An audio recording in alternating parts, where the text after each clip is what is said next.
Boa tarde a todos, boa tarde a todas. Estamos iniciando mais uma edição do nosso Café com Bolos, aqui para comentar hoje os assuntos dessa semana. Essa a primeira semana após a eleição do Jair Bolsonaro como presidente da República no último domingo e uma semana, enfim, de 4 dias cheias de acontecimentos fundamentais para a República e que merecem a nossa consideração. Hoje mesmo foi um dia em que o juiz Sérgio Moro aceitou o convite do Jair Bolsonaro para ser ministro da Justiça do seu governo. Vamos começar o nosso Café com Bolos hoje comentando essa nomeação do juiz Sérgio Moro para ministro da Justiça. Em primeiro lugar, veja, o Jair Bolsonaro foi eleito presidente. A partir daí ele pode indicar quem ele queira como ministro. O Sérgio Moro pode abandonar a magistratura, como anunciou que vai fazer, e ser ministro da Justiça do governo Bolsonaro. O problema não é esse. Até aí não há problema nenhum, a normalidade. O problema é que o juiz Sérgio Moro foi responsável direto pela condenação do ex-presidente Lula, que teve um papel decisivo no processo eleitoral. Lula liderava as pesquisas, até ser impedido de participar das eleições, foi preso por determinação do juiz Sérgio Moro, ou seja, o Moro interferiu diretamente no resultado do processo eleitoral a partir da sua atuação como juiz, e uma atuação profundamente questionada em vários aspectos, sobre falta de provas em relação ao processo do Lula, uma condenação política, uma condenação com viés eleitoral. E agora, ao aceitar a nomeação para ministro da Justiça do governo Bolsonaro, que ganha as eleições após a retirada do Lula, o Moro se torna beneficiário da sua própria ação, beneficiário direto da condenação do ex-presidente Lula e da sua retirada do processo eleitoral. É aí que está a questão. Veja, que um juiz queira abandonar a magistratura para se tornar político, isso já aconteceu inúmeras outras vezes. O problema não é esse. O problema é esse vínculo político do Moro com o próprio processo eleitoral que determinou a eleição do Bolsonaro, e mais do que isso. O Moro, nós sabemos, fez política com a toga nos últimos anos.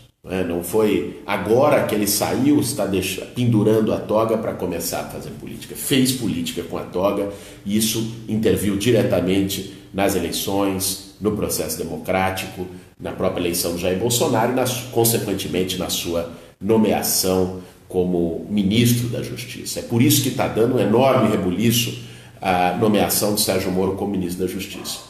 É importante que a gente considere aqui também duas outras coisas. Uma delas tem circulado amplamente nas redes sociais, uma entrevista do juiz Sérgio Moro no final de 2016, dizendo que jamais entraria para a política, né? Que essa não era a atuação dele, que o ramo dele era o judiciário. Pois bem, contradisse essa informação e essa entrevista. A outra é como é que o Moro vai se comportar como ministro da Justiça diante de denúncias que existem contra pessoas que também devem ser seus colegas de ministério no governo Bolsonaro. Uma delas, o Onyx Lorenzoni, que está indicado como futuro ministro da Casa Civil, réu confesso, né? Assim, já confessou ter praticado Caixa 2, que o Moro disse que era um crime gravíssimo. Então, como é que vai ser essa convivência no meio de tanta incoerência?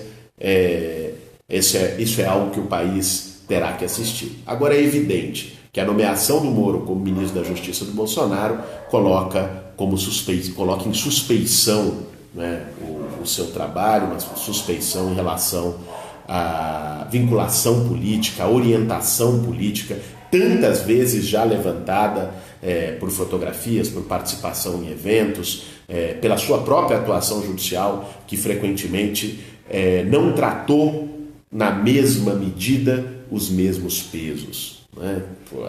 É difícil ver, não há um único tucano que tenha sido condenado pelo juiz Sérgio Moro. Pois bem, então por isso está dando tanta polêmica a nomeação do Moro como ministro da Justiça do Bolsonaro. Não se trata aqui do Bolsonaro não ter direito de indicar os seus ministros, do Moro não ter direito de deixar a magistratura. Se trata aqui de todos esses vínculos políticos e da suspeita que isso levanta sobre a atuação do Moro como magistrado na condenação do Lula, sobretudo, que interveio diretamente no processo eleitoral. Mas essa semana, primeira semana também após a eleição do Bolsonaro, foi recheada de outros fatos que nós precisamos comentar aqui. Um deles um fato muito grave. O discurso de criminalização dos movimentos sociais e das lutas sociais que o Bolsonaro utilizou durante a campanha, ele manteve após eleito. Esse discurso ofensivo de afronta à organização dos movimentos, de afronta às oposições ao direito de manifestação, ele manteve já como presidente eleito. Em entrevista que deu à Record, a Record, aliás, virou uma coisa impressionante, é quase um diário oficial na televisão, o nível de bajulação que a Record está fazendo em relação ao Jair Bolsonaro, depois de ter, através da Igreja Universal, sua associada, ter participado diretamente da eleição do Bolsonaro, ter dado um apoio direto, agora se tornou a emissora oficial do Jair Bolsonaro, do futuro governo Jair Bolsonaro. É impressionante o papel lamentável do ponto de vista de imprensa que está sendo prestado pela TV Record. Agora, ele disse na Record que o MST, o MTST seriam tratados como terroristas, que ele não admitia a luta por moradia e a luta por terra no campo.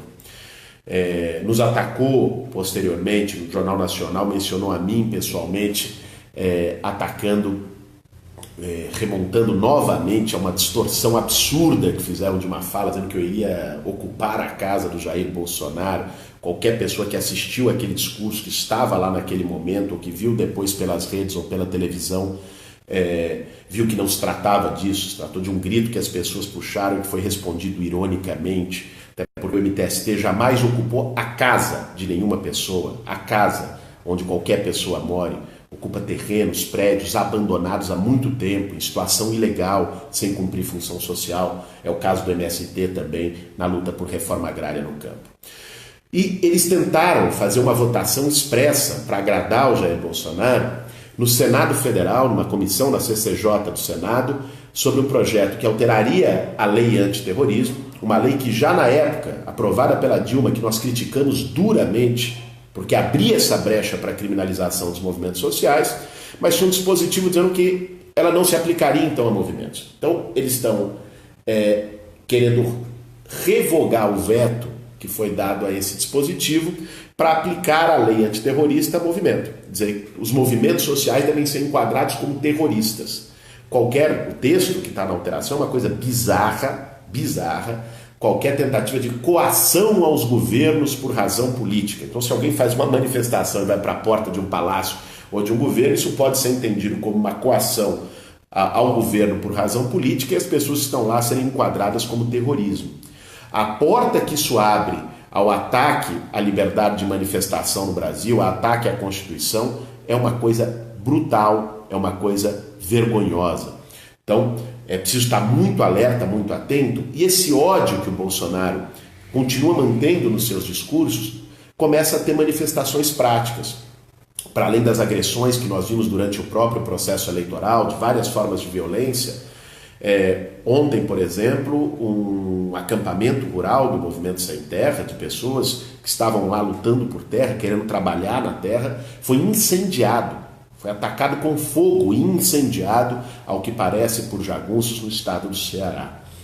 É uma situação muito grave, porque quando o discurso de ódio vem de cima, quando ele vem de alguém que tem autoridade por ter sido eleito presidente da República, e estimula esse discurso, ele chega embaixo como um salvo-conduto, como uma liberação à irresponsabilidade, aos ataques covardes, à barbárie, a fazer justiça com as próprias mãos, a todo tipo de violência.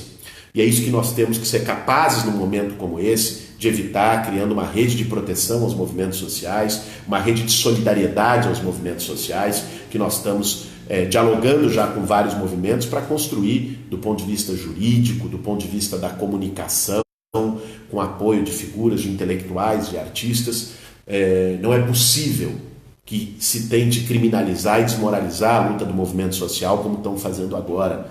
Aliás, é uma ignorância histórica que não compreende que boa parte das conquistas democráticas, das conquistas de direitos sociais que nós temos, foram obtidas pelo movimento social no nosso país. Então é muito importante nesse momento fazer essa defesa. Essa tentativa de alteração na lei antiterrorista é uma bizarria e ela vem junto com várias outras provocações que têm sido feitas contra movimentos sociais, contra suas lideranças, vários tipos de ataques.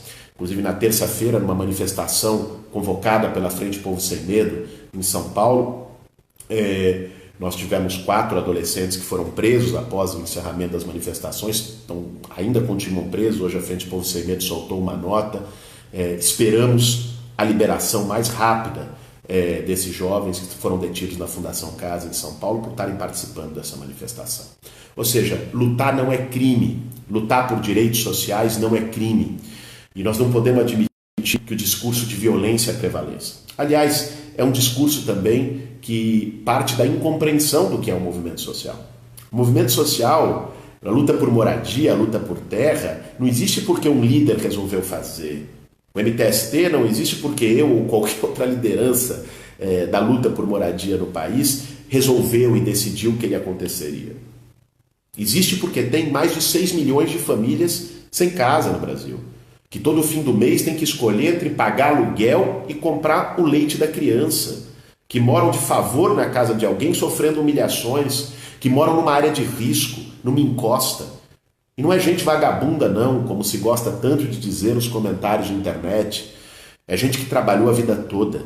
Conheci tantas pessoas no movimento, com 60, 70 anos de idade, trabalhando desde a adolescência e que não tiveram oportunidade de adquirir uma casa e que estão numa situação precária pela desigualdade do nosso país, pelos baixos salários do nosso país, pela dificuldade que é financiar uma casa própria com juros exorbitantes, com condições de crédito que não são acessíveis para todos. Essa é a realidade brasileira. Então, a luta por moradia, ela existe porque tem direitos que são negados, assim como a luta pela terra. Não é com decreto, não é com lei, não é com violência, não é com força que vai se acabar com essa luta. É importante que isso seja reafirmado e nós estamos alertas, vigilantes, para não deixar que se aprove uma lei como essa que busca qualificar o movimento social como terrorismo. É lamentável que o Jair Bolsonaro, depois de eleito, ao invés de buscar dialogar com a sociedade, com os problemas sociais, age de uma maneira truculenta, querendo enquadrar, prender, violentar, atacar aqueles que fazem luta. Pois bem, aqui muita gente entrando, Ilga Winikis, muita gente aqui, Carilane, Igor Cirino, muita gente, enfim, comentando aqui, além evidentemente dos contumazes apoiadores do Bolsonaro, são frequentadores assíduos dessa nossa página. A gente agradece pelo prestígio de todos os apoiadores do Bolsonaro, os bolsominions que seguem aqui comentando as nossas páginas, vindo para as nossas postagens. O debate democrático sempre é bom, e aqueles que não vêm com fake news, aqueles que não vêm com ódio, com agressão e que venham querendo debater, são sempre muito bem-vindos. Agora, um outro ponto que eu quero tratar aqui hoje nesse nosso Café com Bolos diz respeito a o que fazer diante dessa situação. Veja, o Jair Bolsonaro foi eleito presidente da República no domingo. Isso foi uma derrota para um projeto daqueles que defendem mais direitos, ampliação da democracia, mais participação popular. Agora, ele está eleito. O fato dele ter sido eleito presidente, é importante que se diga, não quer dizer que ele pode tudo. Um presidente pode bastante coisa, mas não pode tudo. Ele não foi eleito ditador, ele não foi eleito imperador. Um presidente tem a responsabilidade de seguir a Constituição, de respeitar o direito à manifestação, a liberdade de imprensa e não atacar os jornais que se opõem a ele ou que fazem considerações críticas a ele, a liberdade de expressão de todo tipo, e não querer silenciar e estimular a perseguição a professores nas universidades e nas escolas. Isso é um escândalo. Tentaram novamente essa semana colocar o projeto Escola Sem Partido em pauta. Importante que a gente diga aqui, não se trata de escola sem partido, até porque ninguém está defendendo escola partidarizada. Se trata de escola sem censura, escola sem mordaça, escola com pensamento crítico, com liberdade de opinião, com autonomia para o trabalho dos professores. Isso é fundamental, né? E é importante que se preserve, por isso nós somos contra o dito projeto Escola Sem Partido, que na verdade quer estabelecer censura, pensamento único e acrítico nas escolas brasileiras e nas universidades. Está havendo uma resistência importante nesse âmbito. E quando a gente fala de resistência, é importante esclarecer aqui, durante segunda, terça-feira, houve uma onda de fake news nos grupos ligados ao Jair Bolsonaro, dizendo que nós não aceitávamos o resultado da eleição. Foi uma mentira. Quem não aceitou o resultado das eleições foi o Aécio Neves em 2014. Nós não somos o Aécio Neves. Nós aceitamos o resultado das eleições. Agora, isso não quer dizer que nós não podemos fazer uma oposição democrática e questionar as posições do governo eleito, né? Jair Bolsonaro, logo eleito, começou a falar o Paulo Guedes em reforma da Previdência, teve essa indicação do juiz Sérgio Moro, o ataque aos movimentos sociais, a tentativa de aprovar a escola sem partido, né? Um presidente precisa saber respeitar as oposições e o posicionamento das oposições. Isso é importante, não dizer que elas têm que ir para o exílio, para a cadeia, para a ponta da praia, numa alusão à prisão e tortura. Agora vejam, nisso nós temos um desafio muito grande, e é isso que eu quero dialogar com vocês aqui no nosso Café com Bolos. Nós precisamos construir uma frente ampla pela democracia no nosso país. Democracia não é apenas ter eleições de 4 em 4 anos. Este é um elemento importante da democracia que deve ser respeitado. Mas democracia também é respeito aos valores democráticos, às liberdades democráticas. Isso efetivamente está em risco no nosso país, está em jogo no nosso país. Quando se atacam movimentos sociais, quando se diz que o opositor tem a cadeia e o exílio como opção, né? Quando se impõe a violência como solução para todos os problemas, quando se questiona liberdade de imprensa e liberdade de manifestação, essas são posições que são antidemocráticas. E nós vamos precisar construir uma frente ampla pela democracia no nosso país. Esse é o desafio que está colocado. Uma frente que seja feita, né, sem preciosismos, né, sem mandonismos e sem tentativa de construir hegemonia de um setor ou outro, porque senão ela não vai acontecer. Ela não será ampla e não irá acontecer, né, sendo hegemonizada por um partido ou por uma figura ou quem quer que seja. É uma frente que tem que ter a capacidade de aglutinar todos aqueles que estão preocupados com a situação da democracia no Brasil. Esse é o objetivo que nós temos nesse momento. Nós estamos contribuindo na construção de uma frente como essa, uma frente que envolva partidos, lideranças políticas, movimentos sociais, figuras públicas, juristas, artistas, intelectuais, uma frente que seja um elemento garantidor da democracia brasileira diante de ameaças que estão colocadas por declarações, por posicionamentos, não apenas de Jair Bolsonaro, do seu entorno, de seguidores. É muito importante que a gente consiga preservar um ambiente democrático no país, o respeito às oposições, o respeito à luta social por direitos, o respeito às liberdades democráticas. Para isso nós temos que estar juntos, sem medo. É preciso num momento como esse ter coragem, é preciso num momento como esse ter a convicção para não abrir mão dos nossos sonhos, não desistir dos nossos sonhos. Existem hoje no Brasil nuvens de violência, nuvens de intolerância, nuvens de preconceito. Essas nuvens vão passar em algum momento, né? E é preciso estar aqui de maneira firme, corajosa, com muita serenidade, mas também sem medo, resistindo aos ataques que podem vir e ao mesmo tempo defendendo a nossa democracia, defendendo de maneira intransigente e firme os valores e as liberdades democráticas. É isso que está na ordem do dia nesse momento.